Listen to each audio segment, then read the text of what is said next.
तो hello friends, basic concept में आप लोग का स्वागत है। आज हम लोग 51 से स्टार्ट करेंगे। पहला वीडियो जो लोग नहीं देखे हो, प्रीवियस वाला वीडियो, वो लोग अभी देख सकते हो। जो प्लेलिस्ट है, लिस्ट में भी है, इलेक्ट्रिकल एमसीक्यू प्लेलिस्ट में भी है।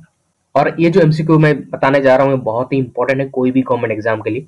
तो चलिए स्टार्ट करते हैं। 51 का यहाँ पे है, देखिए। The equivalent inductance of two coils 2 henry एंड 5 henry in series addition flux with mutual inductance of 3H।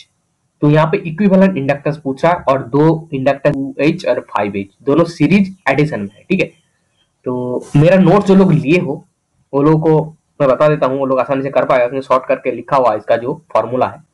फिर भी मैं एक बार बता देता हूँ, देखिए। जो L1 है वो है 2H,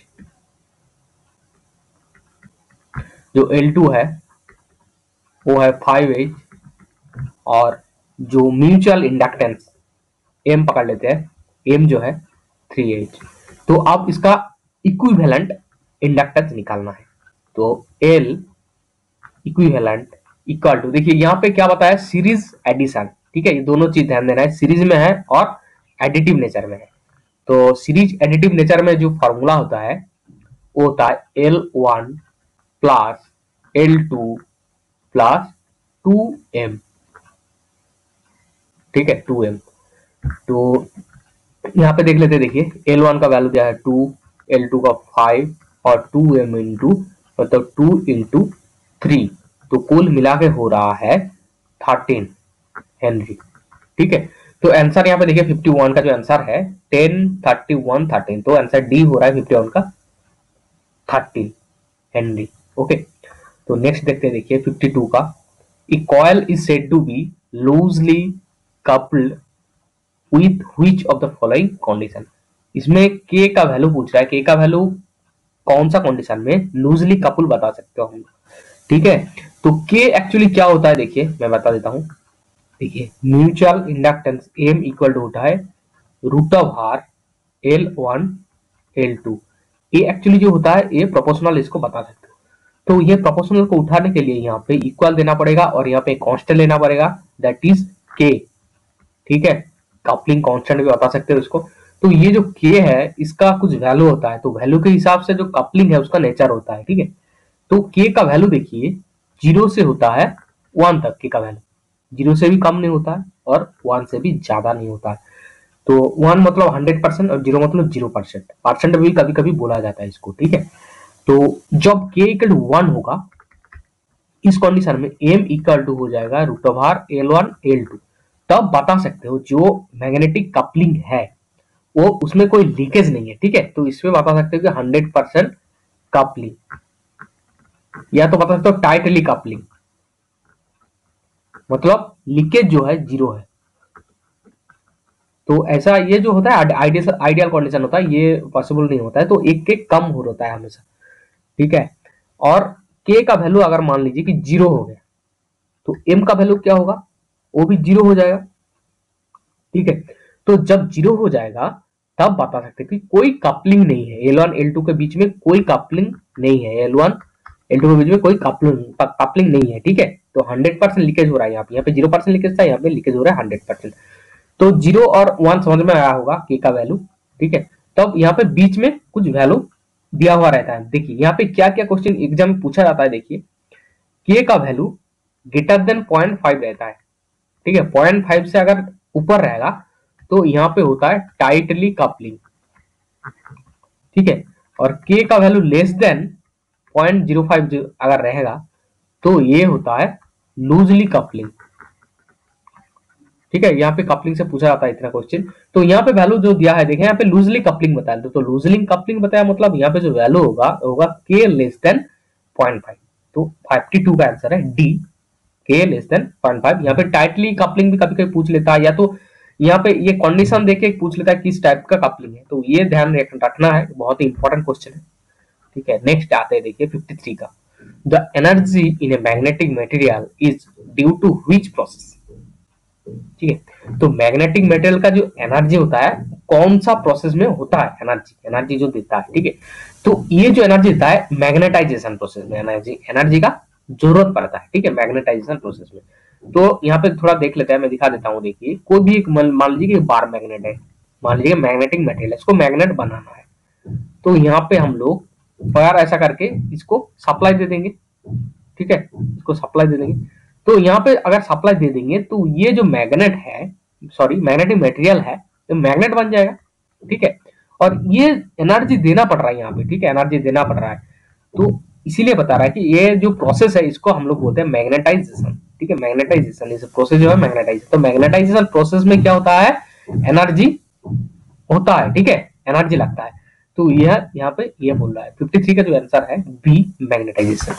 54 देखिए, the flux lines of two energised coils overlapping on each other will give, ठीक है। देखिए flux lines of two energised coil, overlapping हो रहा है, देखिए दो ओवरलैपिंग हो रहा है, दो एनर्जाइज्ड कॉइल। ये मान लीजिए कि एक बार मैग्नेट है, तो यहाँ पे ओवरलैपिंग हो रहा है, दो कॉइल यहाँ पे ओवरलैपिंग हो रहा है, ऊपर से एक आ रहा है और नीचे ओवरलैपिंग हो रहा है। तो यहाँ पे बता सकते हो सीरीज में है और एडिशन हो रहा है यहाँ, ठीक है, दोनों देखिए सीरीज में होगा और एडिशन हो जाएगा, तो एक ही लग रहा है यहाँ। तो ये जो होगा सीरीज होगा और उसके साथ साथ एडिटिंग नेचर होगा। यहाँ पे यही पूछ रहा है, ठीक है। 54 का जो आंसर है ए, सीरीज एडिटिंग। 55 का देखिए, ये मैग्नेट फील्ड एग्जिस्ट अराउंड। तो मैग्नेटिक फील्ड एग्जिस्ट किसमें करता है, आयरन, कॉपर, एल्यूमिनियम और मूविंग चार्जेस, ठीक है। तो मैग्नेटिक फील्ड जो है ये एग्जिस्ट करता है। देखिए मैं बार मैग्नेट लेकर दिखा रहा हूं, ये मान लीजिए एक बार मैग्नेट है, ये है नॉर्थ पोल, ये है साउथ पोल। तो ये मैग्नेटिक फील्ड बनेगा ऐसा, ठीक है। और ये मैग्नेटिक फील्ड जो बन रहा है ये एक्चुअली छोटा छोटा चार्ज है, ठीक है, छोटा छोटा चार्ज है। तो यहाँ पे पूरा मैग्नेटिक फील्ड जो होता है, मैग्नेट के चारों तरफ जो मैग्नेटिक फील्ड बनता है किस लिए होता है, मूविंग चार्ज के लिए, जो चार्ज मूव कर रहा है उसके लिए होता है, ठीक है। तो 55 का आंसर है डी, मूविंग चार्जेस। 56 का देखिए, which of the following is a vector quantity, ठीक है। वेक्टर क्वांटिटी किसको बताते हैं, देखिए पहले वाला क्वेश्चन जो लोग देखे उसमें मैं इसका डिस्कस कर दिया हूं। मैग्नेटिक फील्ड इंटेंसिटी, ठीक है, मैग्नेटिक फील्ड इंटेंसिटी में डिपेंड करता है किसके ऊपर, डायरेक्शन के ऊपर डिपेंड करता है मैग्नेटिक फील्ड इंटेंसिटी। तो इसीलिए इसको मैग्नेटिक फील्ड इंटेंसिटी को वेक्टर क्वांटिटी माना जाता है। और रिलेटिव परमेबिलिटी, फ्लक्स डेंसिटी और मैग्नेटिक पोटेंशियल जो है ओनली मैग्नीट्यूड के ऊपर डिपेंड करता है, मतलब डायरेक्शन के ऊपर डिपेंड नहीं करता। तो ये सारे जो है relative permeability, flux density, magnetic potential, कोई भी उठा के पूछ सकता है कौन सा क्वांटिटी है, तो ये स्केलर क्वांटिटी है। मैग्नेटिक फील्ड इंटेंसिटी जो है वेक्टर क्वांटिटी है, ठीक है, याद रखना है। 57 का देखिए, the ratio of intensity of magnetisation to the magnetisation force is known as, ठीक है, ये रेशियो पूछ रहा है, ठीक है, कौन सा रेशियो, इंटेंसिटी ऑफ मैग्नेटाइजेशन और मैग्नेटाइजेशन फोर्स। तो दोनों को ध्यान देना है आपको, दोनों क्या क्या है, दोनों का आपको जो डेफिनेशन है या फॉर्मूला है पता होना चाहिए, तब आप रेशियो निकाल पाएंगे कि आप क्या बोलते हैं। तो फंडा पूरा का पूरा क्लियर होना चाहिए। तो मैं यहाँ पे थोड़ा बता देता हूँ। देखिए पहला है इंटेंसिटी ऑफ मैग्नेटाइजेशन, वो होता है magnetic moment divided by unit volume. तो यूनिट वॉल्यूम में जितना मैग्नेटाइजिंग मोमेंट होता है, ठीक है, तो उसको बोलते हैं हम लोग इंटेंसिटी ऑफ मैग्नेटाइजेशन। तो that is M by V. Next क्या आता है, मैग्नेटाइजिंग फोर्स। तो मैग्नेटाइजिंग फोर्स क्या होता है, नहीं बाई एल, यहाँ पे एल हो रहा है लेंथ, आई करंट और नंबर ऑफ टर्न एन हो रहा है, ठीक है, तो एम्पियर पर मीटर। तो ये दोनों को हम लोग रेशियो निकालेंगे, दोनों को सिंप्लीफिकेशन करेंगे, तो यहाँ पे जो आएगा देखिए M by V N I by L. तो इसको सिंप्लीफिकेशन करेंगे तो यहाँ पे आएगा ससेप्टिबिलिटी। अब बताते कि ससेप्टिबिलिटी क्या होता है। देखिए how much a material will become magnetised, ठीक है, एक मैग्नेटाइजिंग मटेरियल है, कितना मैग्नेटाइजिंग हुआ है बोलते हैं ससेप्टिबिलिटी। ठीक है, तो ससेप्टिबिलिटी के बारे में बाद में हम लोग डिस्कस करेंगे, पहले भी डिस्कस कर चुका हूँ ससेप्टिबिलिटी। तो यहाँ पे याद रखिए 57 का जो आंसर है ससेप्टिबिलिटी यानी कि बी। ओके, 8 का magnetising steel is normal difficult because corrodes easily, is a high permeability, a high specific gravity, is has no permeability। यहाँ पे क्या बोला था स्टील, तो स्टील क्या होता है, इट्स corrodes easily। ठीक है, ये इजीली corrodes होता है ऐसा बताया, लेकिन स्टील corrodes नहीं होता है। इसलिए अभी जो नया नया बाइक आ रहा है या तो कार आ रहा है उसका व्हील रिम में दिया है स्टील दिया यूज होता है, क्योंकि ये corrodes नहीं होता है इसीलिए। ठीक है, और यहाँ पे देखिए इट हैज हाई परमेबिलिटी, तो मैग्नेटाइजिंग स्टील हाई परमेबिलिटी नहीं होता है। ठीक है, next it has high specific gravity, specific gravity बहुत कम होता है, और it has low permeability, permeability low होता है। ठीक है, तो परमेबिलिटी यहाँ पे हाई लो दोनों ऑप्शन दिया हुआ है, इसका मतलब कोई एक ऑप्शन होगा। जिस एमसीक्यू में 4 ऑप्शन में से 2 ऑप्शन एक दूसरे का ऑपोजिट होता है, ठीक है, उसमें कोई एक आंसर होता है। ठीक है, ये छोटा सा ट्रिक्स है बता दिया हूँ। तो 58 का आंसर हो रहा है D, it has low permeability. अब यहां बात करते हैं यूनिट ऑफ रिलेटिव परमेबिलिटी। तो यहाँ पे छोटा सा एक दिमाग लगा सकते हो, देखिए रिलेटिव परमेबिलिटी, कुछ भी अगर रिलेटिव रहेगा, ठीक है, कुछ भी अगर रिलेटिव रहेगा तो यहाँ पे मैक्सिमम केस में क्या होता है, यूनिट लेस होता है। यूनिलेट्स क्यों होता है, रिलेटिव मतलब होता है एक को रेफरेंस, सेम क्वांटिटी मतलब सेम यूनिट को एक को रेफरेंस रख के दूसरा को मेजर किया जाता है। ठीक है, तो इसीलिए क्या होता है एक दूसरे को काट देता है, मतलब जो यूनिट बनता है एक दूसरे काट देता है। ठीक है, डिवाइडेड बाई कर देंगे तो एक दूसरे काट जाएगा तो यूनिट लेस हो जाएगा। तो रिलेटिव परमेबिलिटी या रिलेटिव कुछ चीज जो है परसेंटेज में होता है या तो पॉइंट में होता है। ठीक है, तो ऐसा हमेशा होता है, तो इसीलिए इसका जो आंसर होगा वो होगा unit less, D. It is dimensionless. ठीक है, डायमेंशनलेस, यूनिट लेस होगा तो डायमेंशनलेस ऑब्वियसली होगा।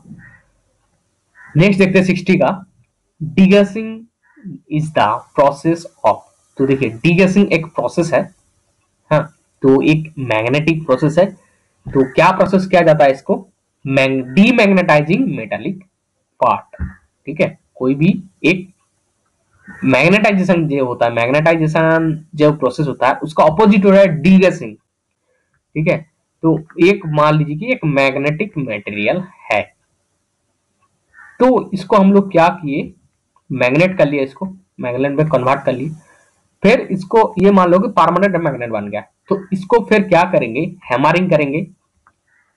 ठीक है, तो हैमरिंग भी हो सकता है या तो इसको हीट करेंगे, हीट देंगे, तो कोई भी एक प्रोसेस में उसको डीमैग्नेटाइज करेंगे, तो उसको जो प्रोसेस है, वो जो प्रोसेस है उसको डीगैसिंग प्रोसेस बोलते हैं। ठीक है, तो 60 का आंसर है डी।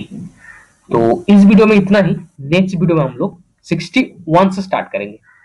ठीक है, और जो लोग मेरा नोट्स अभी तक नहीं पढ़े हो अच्छे से पढ़ लीजिएगा, क्योंकि वो बहुत सारा दिया हुआ है, और जो लोग एमसीक्यू हुई है वो भी अच्छे से पढ़ लीजिए, और जो लोग नोट्स लेना चाहते हो नीचे डिस्क्रिप्शन में जाइए, वहां पे डिटेल है, वहां पे मिल जाएगा। तो अगर नेक्स्ट वीडियो आपको देखना है तो जरूर सब्सक्राइब कर लीजिए मेरे चैनल को। तब तक के लिए चलिए बाय बाय।